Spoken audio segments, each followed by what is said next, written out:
Welcome again, my dears, my dear invisible and unknown beings, to the next episode of the series concerning paganism and Christianity. I want to share with you a video that has shocked me quite a lot for the first time I saw it.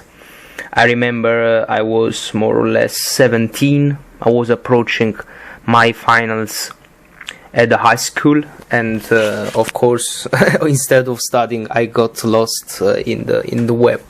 It was a thing at that time, and I remember I couldn't close eyes for the whole night after saying this. I was deeply concerned and unsure, and I must say it must have been the late hour I watched it. It must be the not already clearly formed ideas I had regarding the issues handled from the video itself.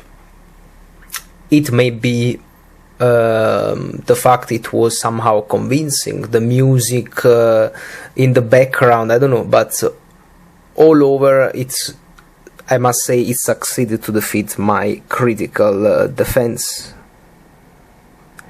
and yeah, it caused me a bit of trouble from the consciousness point of view.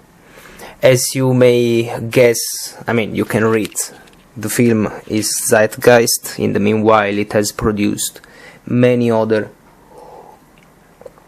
episodes. This is the first part. I will address only the first part, the first half hour of it, which concern exactly the topics that we proposed ourselves to address last time. And yes, let's go first through it for a second introduction, let's say.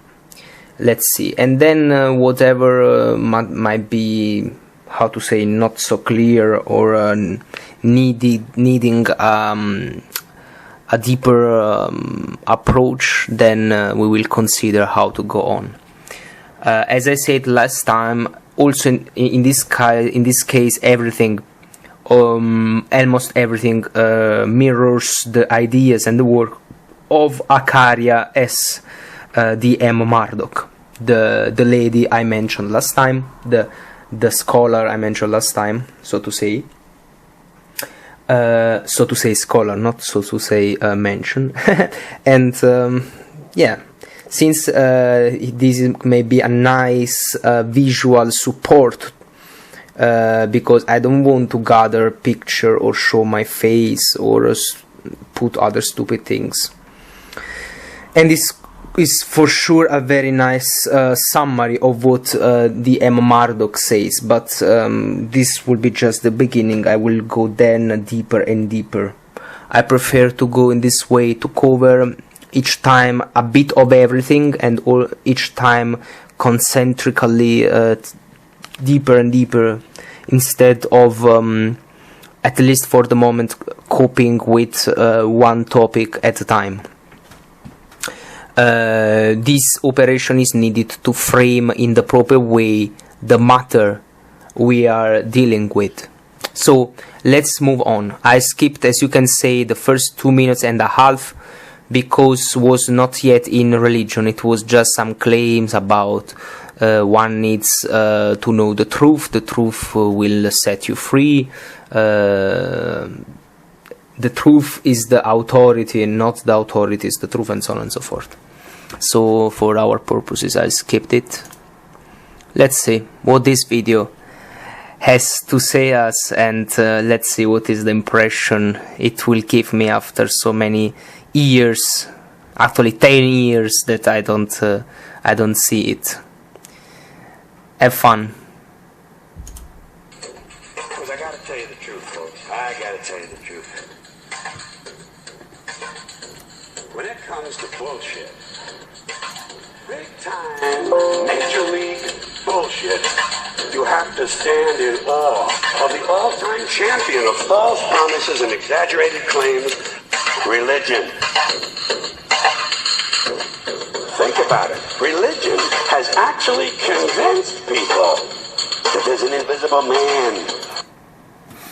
So this is the comedian George Carlin, as you may have guessed from the voice. You can find the whole sketch online.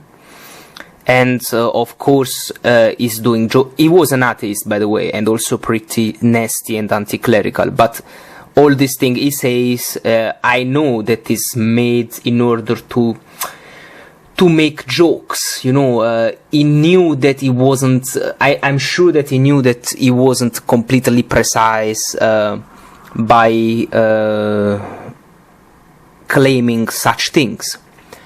Yet people hearing him, not fully aware of the differentiation between real life speech, truth-centered, and aiming to some extent to share consistent content, and jokes is not that easy. So since now he's speaking about religion, he's telling things about religion, he's drawing like paradoxes, parallelisms that kick in the brain of the audience and make them laugh, even if the audience, some of people of the audience subconsciously is aware that is not everything true, but the fact that he's laughing about such matter gradually dismiss what they believe, and then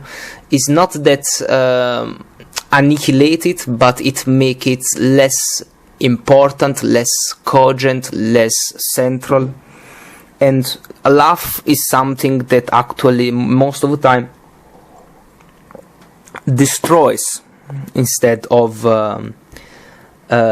building. So for this reason I'm going to debunk and refuse everything that Carlin says, not for smashing him again and say I was false, because I repeat, I am aware that he was there in the clothes of a comedian and not of a theologian or an apologist. But nonetheless, I feel the urge to precise such things for people that maybe are less prone to critical thinking, and then hearing these jokes may really lose themselves. For the first thing is said this time, an invisible man. Okay, God is not a man, so the fact that sometimes is represented as a man, it doesn't make him man.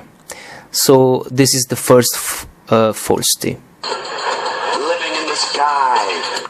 God is not living in the sky. It is written in plenty of passages of the scriptures.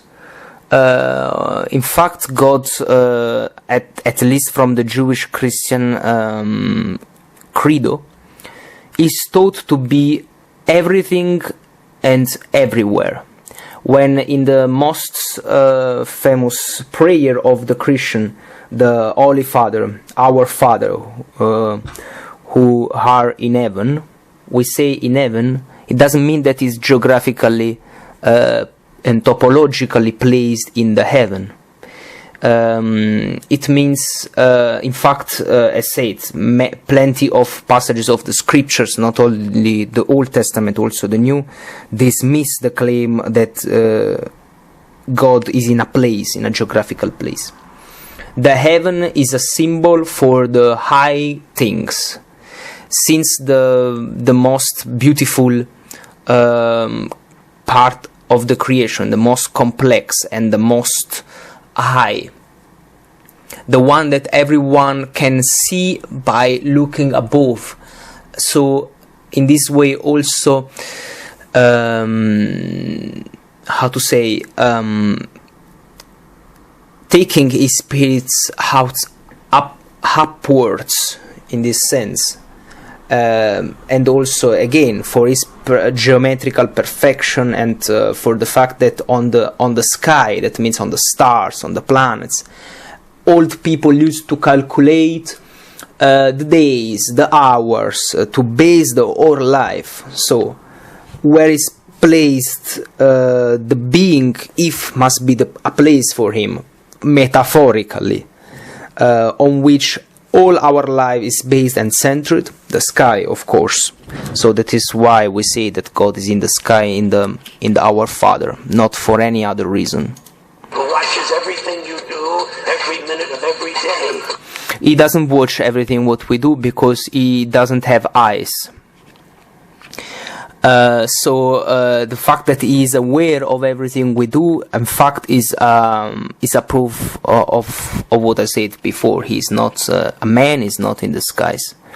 And the invisible man has a special list of 10 things he does not want you to do.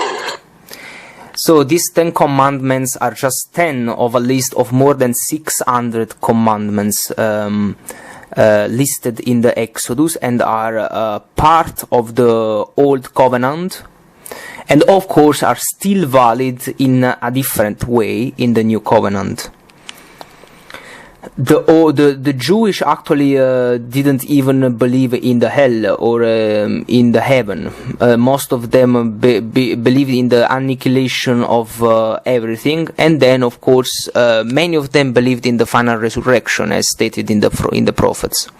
But until the day of the final resurrection, there was not such a thing like a hell or a punishment.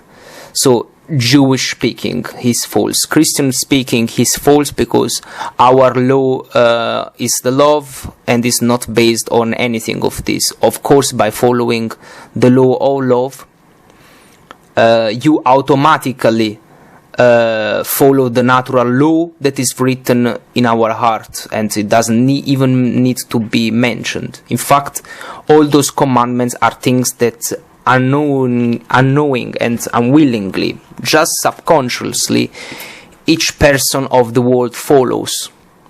In no culture whatsoever, in no time in the history, no geographical place is normal to kill someone else, and you need a law to say you shouldn't kill someone else.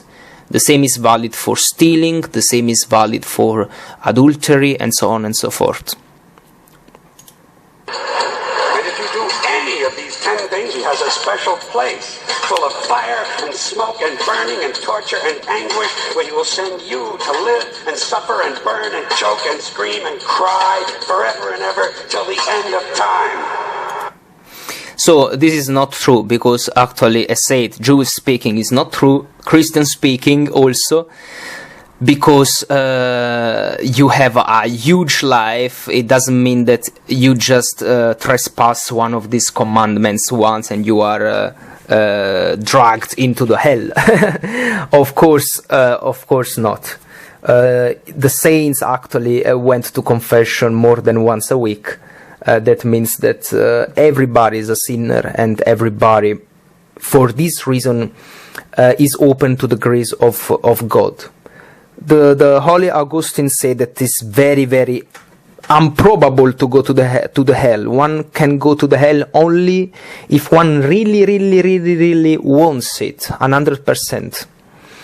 In fact, there are through our life many occasions to convert, and then even if we decline all of them and that we say no to God, even in the last moment, we will see God that will give us our hand. And if we commit our soul to Him, in the very last moment, as is stated, for example, from the good thief in the cross, crucified next to Jesus, his life was based on murder and thief, the last moment before dying, he said, Jesus, I believe in you. Bring me to your kingdom. Jesus said yes.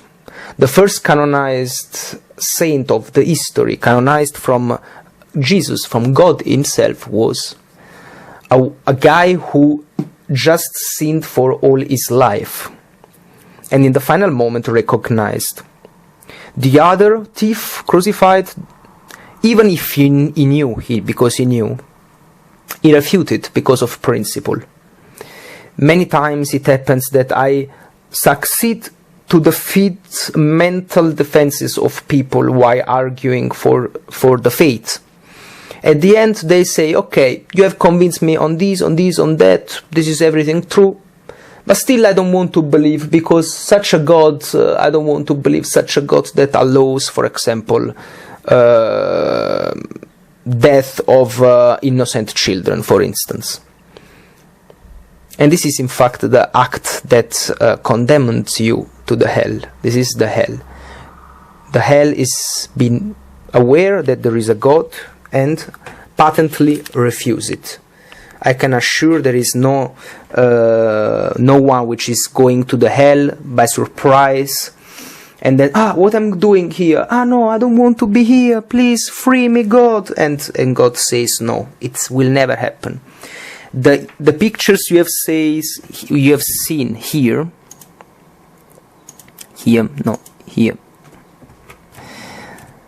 This is the Dante's Inferno, the Dante's Hell from the Divine Comedy. And if you have read the Divine Comedy, all the people in the hell don't suffer, don't choke. Yes, they suffer, they choke, they scream, yes. But one thing that they do all the time, is to blaspheme the name of God, to curse God. And each time that Dante stop with them, there is no sign of repentance, of regret. They are aware to be there, they are happy to be there. If they had the possibility to go back, they will do the same things. So this is the place that they choose, and everybody's happy. And suffer and burn and choke and scream and cry as they want. Forever and ever till the end of time. But he loves you. And it's funny, it's very funny. As it's displayed, the thing is very funny actually, but of course it's not true. He loves you and he needs money. He always needs money. He's all powerful, all perfect, all knowing, and all wise. Somehow just can't handle money. Religion takes in billions of dollars, they pay no taxes, and they always need a little more. Now, you talk about a good bullshit story. Holy shit. So yes, this is true. To such extent, of course, being George Carlin American, that means in the land where the hugest amount of sects flourished. Not based, of course, on the will of Jesus, but many of them based for a real interest for money. It is just an American phenomenon where we have this pastor preaching in huge arenas and saying to donate because they need to buy their private jets and stuff like that. And of course, only the stupid Americans that laugh to these stupid jokes can believe those stupid things. So, but according to his reality, to his chicken space, George Carlin in this case is right, because in America this is what happens. The fact that they don't pay taxes, for me, is all right. For example, taxes for a concept, is something that you do to contribute to the society. Okay, so you do a job that contributes to your wallet, to your well-being, to your family, to your to your economy. And then, according to what you earn, you should share with the society for infrastructure and stuff like that.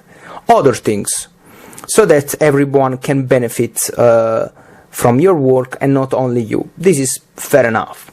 But religion, which by principle, not in all the case, actually not even in the majority of the case, I know this, but in many cases and by principle, is based exclusively on this. So for the bettering of society, I don't see how they need to pay taxes. For instance, the Catholic Church, I donate 1 million to the Catholic Church. With this million will be built, for instance, a hospital, or will build a recovery for a homeless, and populated by missionaries and people who volunteer and do everything for free in their free time to better society, materially and spiritually. So why should they, on top of that, pay taxes? I actually think that they should get more money from the government. Of course, I agree again that many times this principle, this prerogative typical of religion, or all cultural association or philanthropist association are misused.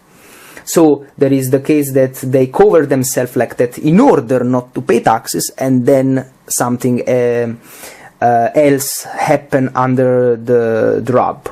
But our society is built on principles, and so it's just that it continues like that. And when people cheating the law is caught, then it will be sent in jail or be taxed or whatever.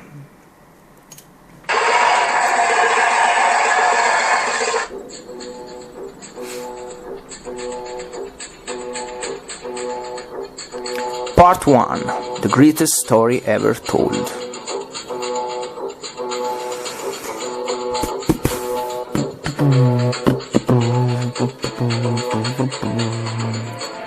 Sta registrando.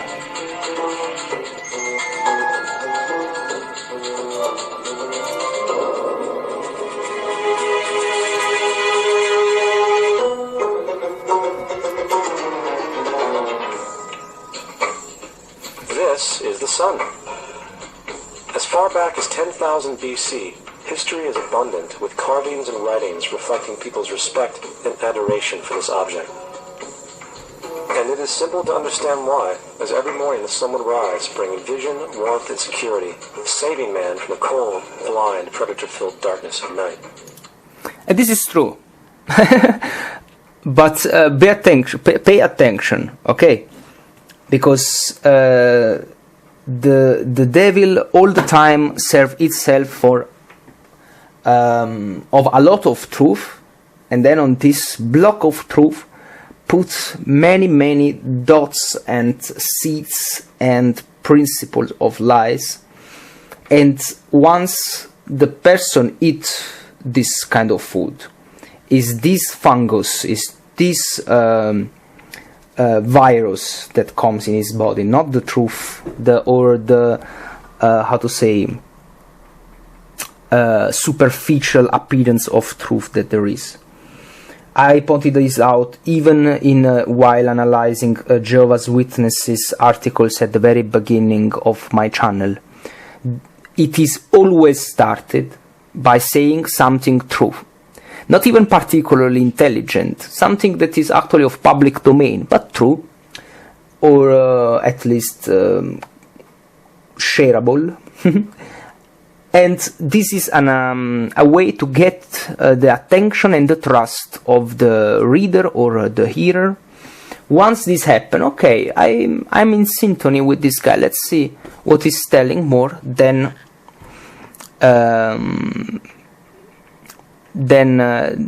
everything is performed accordingly to the schedule. Let's see, how does it proceed? Without it, the culture's understood. The crops would not grow, and life on the planet would not survive. Okay. These realities make the sun the most adorned object of all time. Likewise, they were also very aware of the stars. The tracking of the stars allowed them to recognize and anticipate events which occurred over long periods of time, such as eclipses and full moons. They in turn cataloged celestial groups into what we know today as constellations. This is the cross of the zodiac, one of the oldest conceptual images in human history. It reflects the sun as it figuratively passes through the 12 major constellations over the course of a year. It also reflects the 12 months of the year, the 4 seasons, and the solstices and equinoxes. The term zodiac relates to the fact that constellations were anthropomorphized or personified as figures or animals. In other words, the early civilizations did not just follow the sun and stars, they personified them with elaborate myths involving their movements and relationships. The sun, with its life-giving and saving qualities, was personified as a representative of the unseen creator or God, God's Son, the light of the world, the savior of humankind.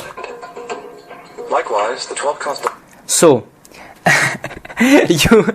you say now, coming earlier as I thought, okay, the pun that I was speaking about last time in the introduction video to this series, the pun the pun with God's son. So 1 minute before, the guy says that the sun is worshipped as God, the sun is God, and now it becomes God's son. And this is the first shift from the reality, because what is told before was true. What he says now is just a speculation is doing. There is no trace, at least so far I know, and I have researched, so how much is available of public domain.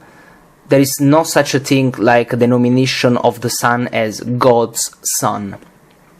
No, for the Egyptian, the sun was Ra.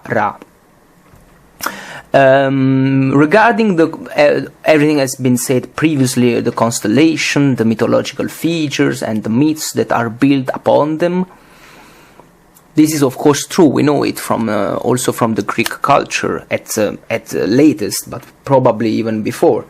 And to my eyes, this is just a proof of the human afflate to the universe, to the absolute. So even before the advent of Christ, there were many religions, there were many attempts from the man alone himself to recollect, to rearrange this path between himself and the divine, according to, of course, fantasy. By probability and by statistics, by the law of the great number, of course, among 1 million of false or falsified things that are said, one or two at the very end, as revealed from Christ, result to be true.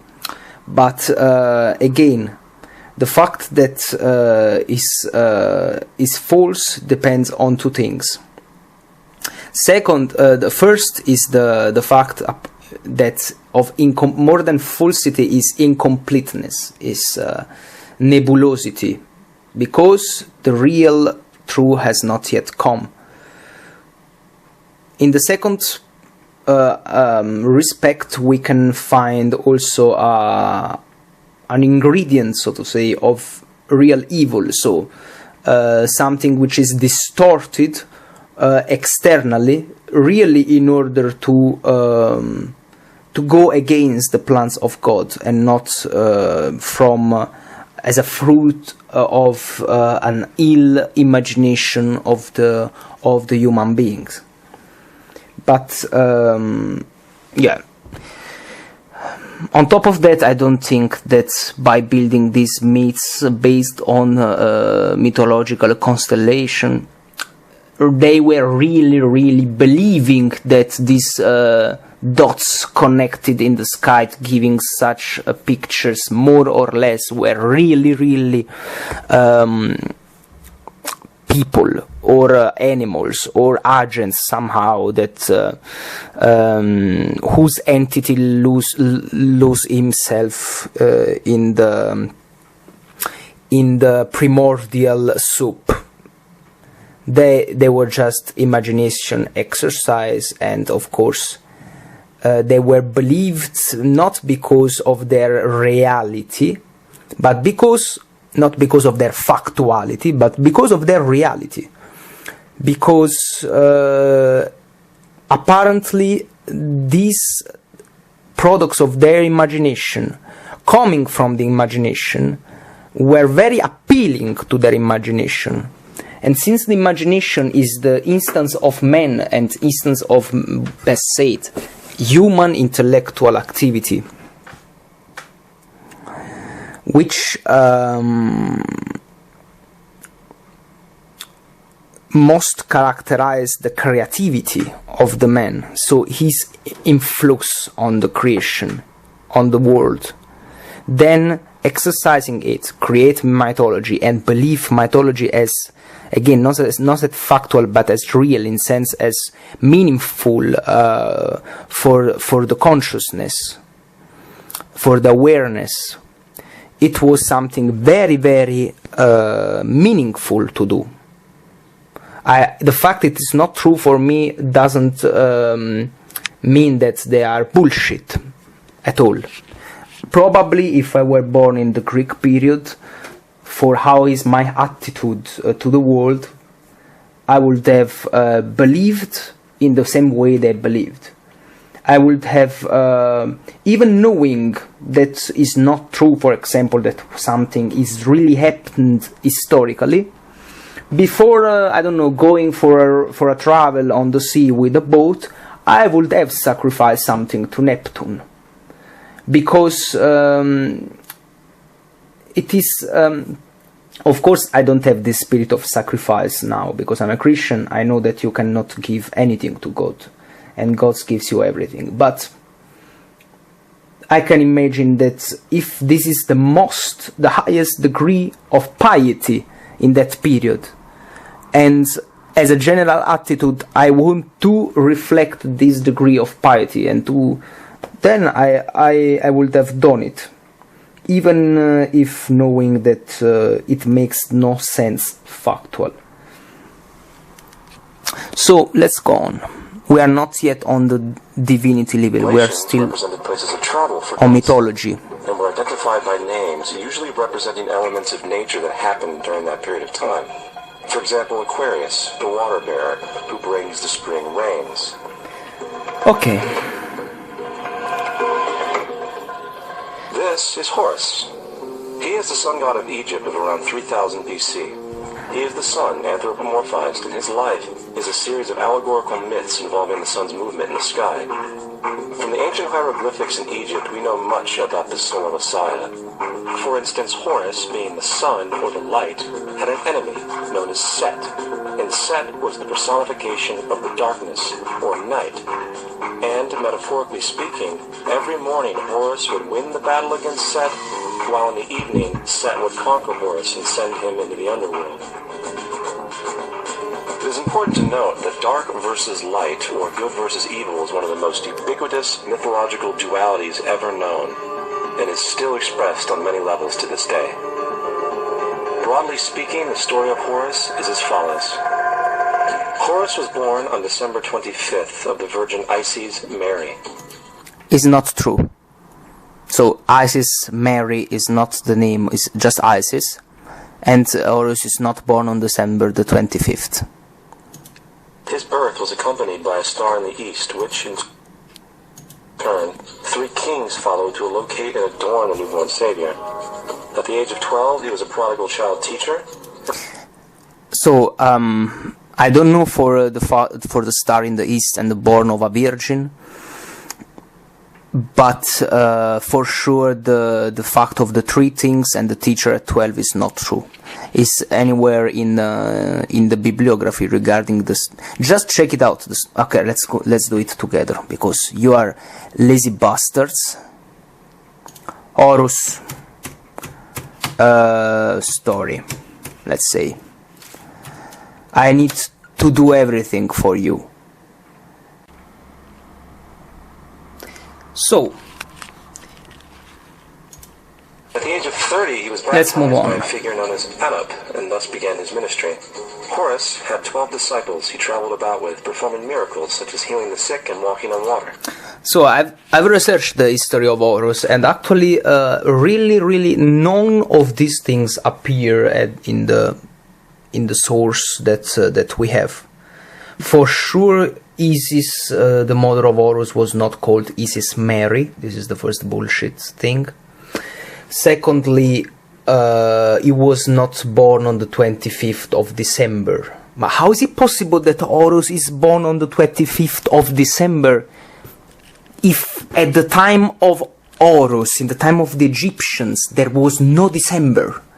But think about it. Where does it come, our month system? January, February, August. Where does it mean August? People, think. No, don't think. See. Okay, let's move on.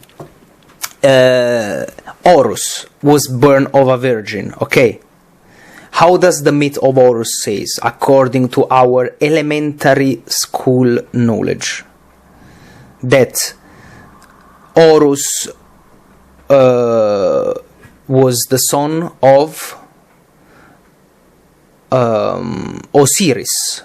Osiris was the son of the original deity, I don't remember the name, was anyway the most regarded son, was like, compared to the Greek mythology, was like Zeus, Osiris, okay, right? Horus is something like Apollyon. So let's say that Set, which is the bad guy in the Egyptian mythology, was jealous of the renommance of his big brother. Okay. So he killed him. He killed Osiris to become the king of Egypt. And then Osiris, which was married to his sister Isis, died, and then the new king of Egypt becomes the brother Set with his other sister, so which is of course in turn also sister of Osiris, Neptis, something like that. Okay, when this happens, what does Isis do? Go together also with his sister, which is, yes, the bride of the bad guy, but still has a compassionate heart. Where they go around Egypt to recollect the pieces of Osiris that Set just scattered among Egypt, recomposed Osiris, made a very powerful spell that was not able to resurrect him, but to make him alive for some minutes. In these minutes, they have a sexual intercourse. This sexual intercourse is enough to make Isis pregnant of who later become Horus. And then Horus claimed to the throne of Egypt to go back and challenge Set and so on and so forth. But does it seem even remotely as a virgin birth, this one? I don't know. Actually, is disgusting. It's necrophily. Or this lady fucked with a corpse, man. Has nothing to do with Christianity, at least with Christ. Horus was known by many gestural names such as the Truth, the Light, God's Anointed Son, the Good Shepherd, the Lamb. This is not true. This is not true. This is patently just plain not true. I mean, it's to be found anywhere. These claims, they're just profiting of the ignorance of people. They are taking things, of course, they are said about Jesus and then applying to Horus. People are lazy to go check, and then people believe, and then everybody, including my uncle, which I greet, believe this bullshit. So what does it mean, lamb? Of course, lamb of God, okay, for Jesus means that Jesus was not a lion, was not one of the rapax animals that kills and predatory instincts and so on. Is a lamb, because in Isaiah it is said that this Messiah will be like a very mild and very patient and very suffering lamb, like a slave. It will go to his punishment like a lamb without complaining. The spirit of the lamb. And moreover, it is based also on the Jewish tradition of the scapegoat. So, or the lamb, that the sacrificial lamb of the Pesach, of the Easter, you know, it was used to sacrifice a lamb. And in the new symbology of Christianity, the lamb becomes God himself, becomes the priest, becomes the sacrifice, becomes the God to whom is sacrificed. Everything, all this is in the figure of Christ, to pacificate the humanity, the lost humanity, with God. Without going too farther to demonstrate if this is true or is not true, but you see that lamb is so deeply rooted as denomination in the Jewish tradition. What is the meaning? What can be the meaning of lamb for Horus? He didn't sacrifice himself. He didn't anything that has to do with lamb. I even doubt that the fucking Egyptian ate lambs in their diet.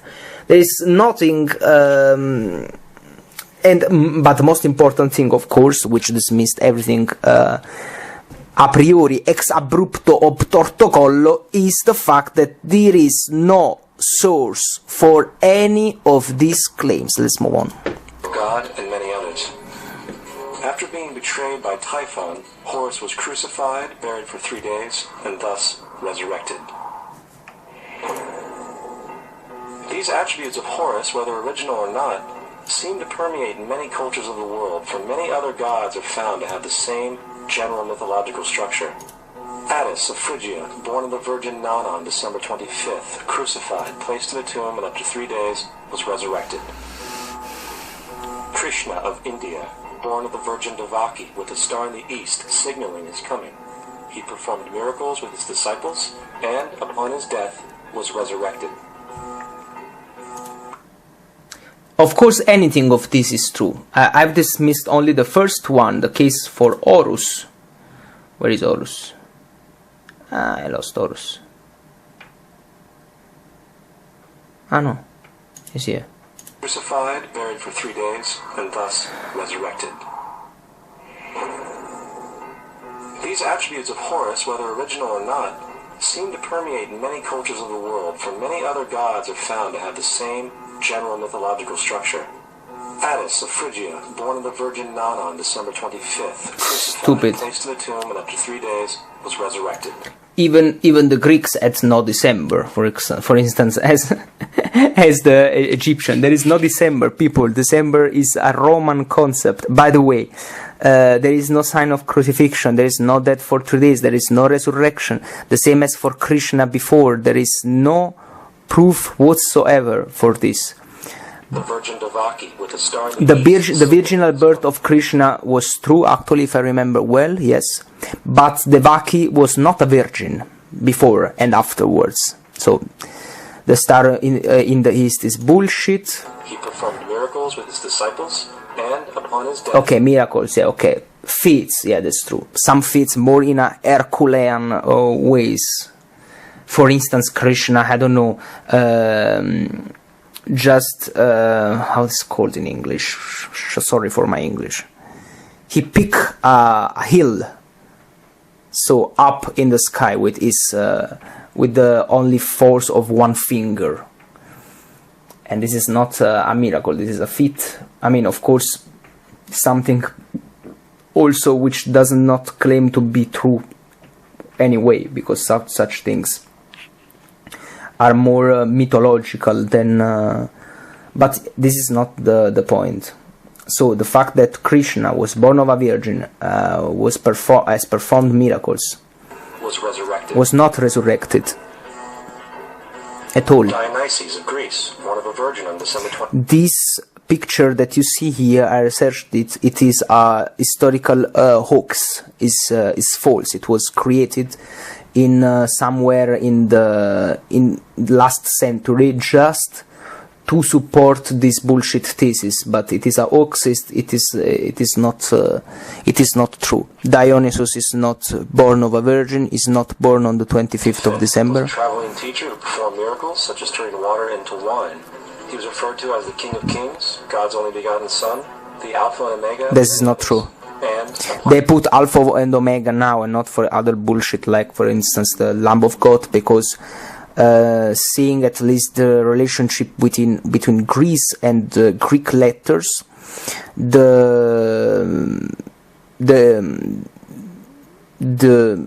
guy who is watching saying, okay, it is plausible, it is doable, because actually these are Greek letters and this is Greece. I don't know. I feel it is difficult for a clever person to figure out what happens in the mind of a stupid person.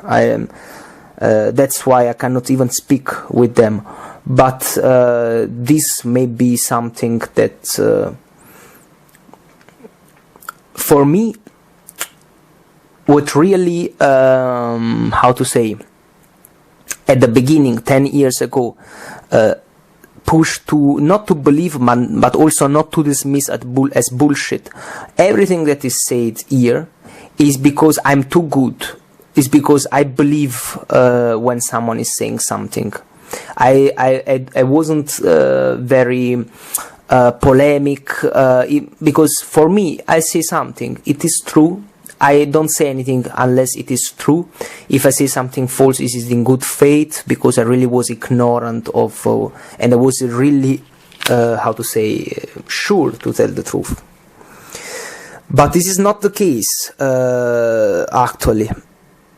I thought myself, wow, this guy has such a sure voice, such a huge list of things. He must have researched so long. I don't need to go to do the research, because if something like that is on the web, is online, is on YouTube, it must be, if not true, I mean, things that he's saying must be researched. There must be for sure a proof of all of this. Look how many views, look how many subscribers, how many likes. It is not possible that no one of these guys had intellectual honesty to go check everything that this guy said. So it must be true.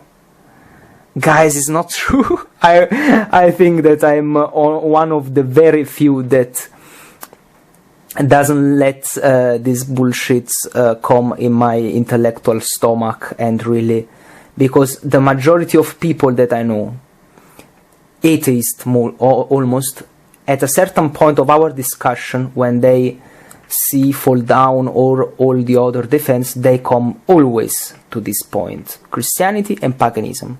There were a lot of Christ, there were a lot of people resurrecting in the times and so on, dying on the cross. They have seen this fake documentary, they have believed everything, because the atheists are all believers in the worst way, and they spread this kind of arguments. But let's see farther. On his death, he was resurrected. No. Mithra of Persia, born of a virgin on December 25th. No. He had 12 disciples and performed miracles. No. And upon his death was buried for 3 days and thus resurrected. He was also referred to as the truth, the light, and many others. So let's go check for Mithra. I'm not so sure about Mithra. Mitra, divinità, Mitra, history.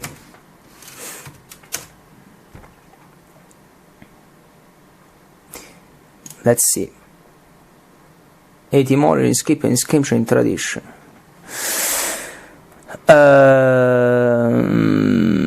So Mitraic divinity, okay.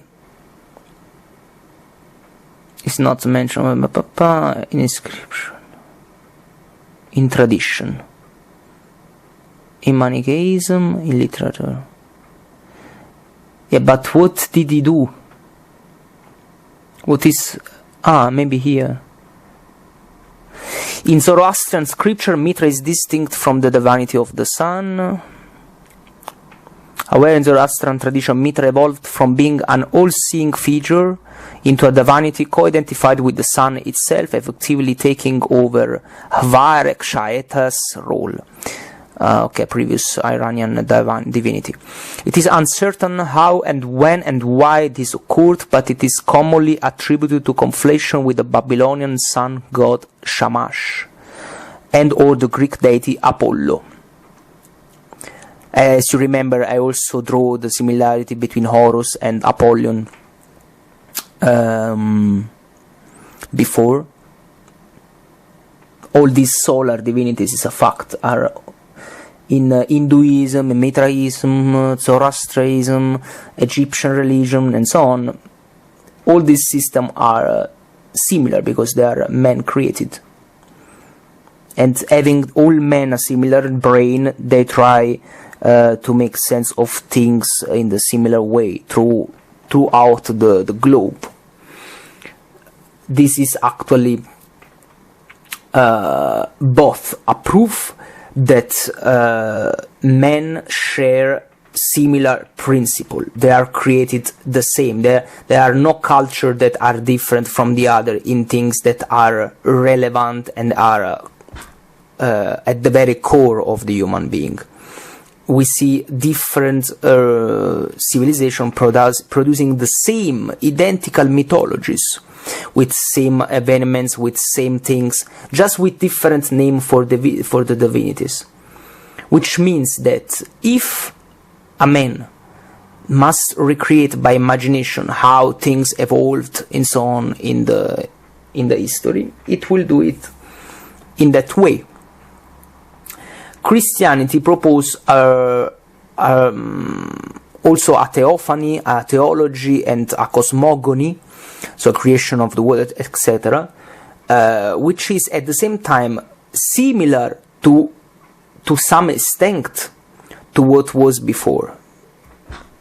The degree of this extent is similar, proportional, I will say, to the degree of divine inspiration and divine presence in the man, but enough different to dismiss any kind of similarity between man-made religion and actually divine, revealed and inspired religion.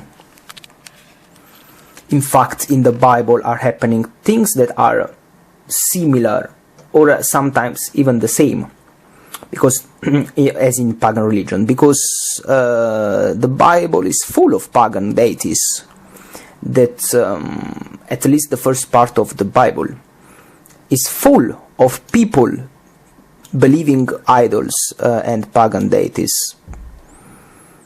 So Wikipedia is not enough. It's not enough. Let's see the Britannica Encyclopedia. Mitra, also spelled Mitra in ancient Indo-Iranian mythology, the god of light, whose cult spread from India in the east to as far west as Spain, Great Britain and Germany.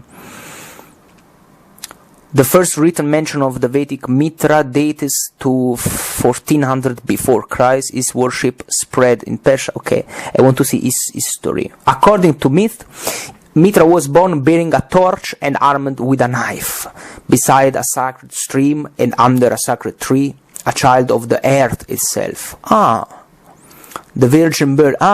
He soon rode and later killed the life-giving cosmic bull, whose blood fertilized all vegetation. But this is really like the history of Jesus Christ, identical. Let's go on. Mitra's slaying of the bull was a popular subject of Hellenic art and became the prototype for a bull-slaying ritual of fertility in the Mitraic cult. Oh my God, all my beliefs in Christian religion are falling apart. As god of light, Mitra was associated with the Greek sun god Helios and the Roman Sol Invictus. is often paired with Anahita, goddess of fertilizing waters. Goodbye, Mithra. It was a pleasure. Interestingly, the sacred day of worship of Mithra was Sunday. The fact of the matter is, there are numerous saviors from different periods from all over the world. So let's now read them. Let's go slowly. Impostazioni, velocità di riproduzione, facciamo 0,5 e torniamo quei 5 secondi indietro. Ok, let's read now. Krishna, Buddha, Salivana of Bermuda, Tsulis or Tsule, also Osiris and Horus of Egypt. You see, okay, there is Buddha, there is Krishna, there is Salivahana, okay. I go checked many of these, the 50% don't exist at all, just invented. You can see now that Osiris and Horus, which is father and son in the Egyptian mythology, are put like they were the same thing. Just the same thing. Odin, Crete of Chaldea, Zoroaster, they are all Baal and Taut, the only begotten of God of Phoenicia. If you go to research these things, not only is not, sometimes they don't exist, but in this case, for example, as Baal, Taut, Zoroaster, they exist indeed, but they don't bear the epitomes that are listed here. Indra of Tibet, Indra is just a deity. It's just a deity like is the actual major deity, like God. The same with Jao, Baal, and so on. Which subscribe to these general characteristics. So Adonis of Greece, Ixion and Quirinus of Rome, Prometheus of Caucasus. All these you go to check, and their story is just not similar in any concern to the one of Jesus Christ.